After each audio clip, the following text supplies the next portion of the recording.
Assalamualaikum warahmatullahi wabarakatuh. Perkenalkan, nama saya Fitri Prastika, NIM 819017. Saya dari Prodi Ekonomi Semester 3. Baik, saya akan memaparkan materi tentang perencanaan pembangunan.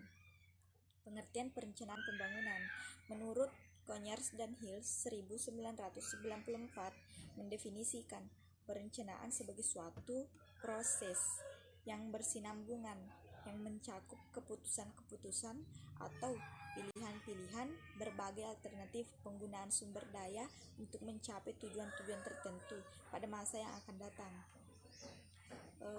Materi selanjutnya yaitu tantangan pembangunan Indonesia ke depan. Adapun beberapa tantangan pembangunan Indonesia ke depan terbagi menjadi 3, yaitu otonomi daerah, pergeseran orientasi pembangunan sebagai negara maritim.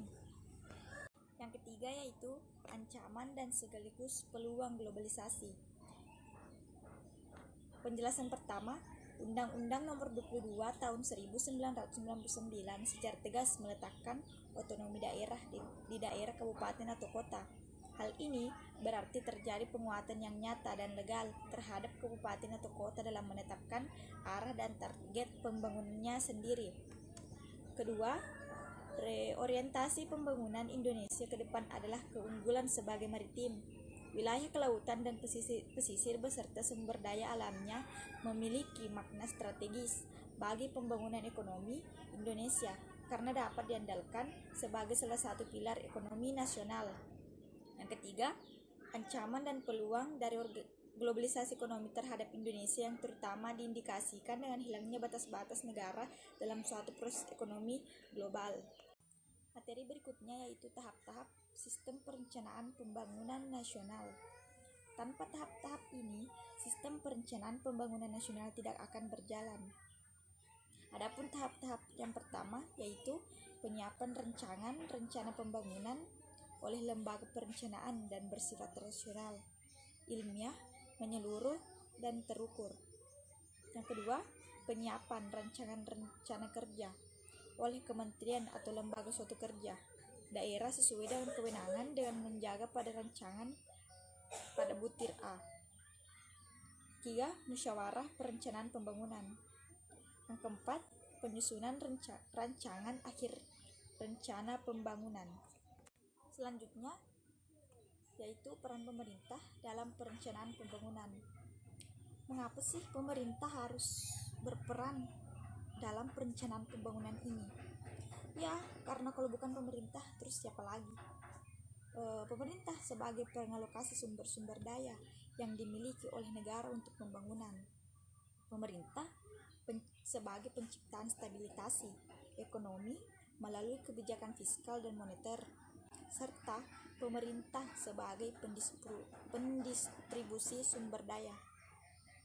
Jenis-jenis dokumen rencana pembangunan yang terbagi menjadi 2, yaitu rencana pembangunan jangka dan rencana pembangunan tahunan.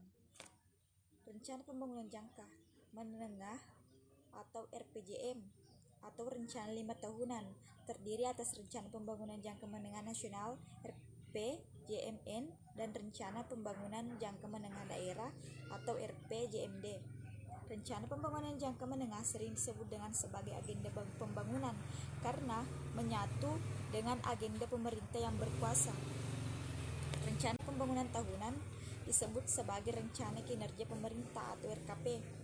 RKP merupakan penjabaran dari RPJM nasional, memuat prioritas pembangunan, rancangan kerangka ekonomi makro yang mencakup penggambaran perekonomian secara menyeluruh termasuk arah kebijakan fiskal serta program kementerian atau lembaga, lintas kementerian atau lembaga, kewilayahan dalam bentuk kerangka regulasi dan kerangka pendanaan yang bersifat indikatif.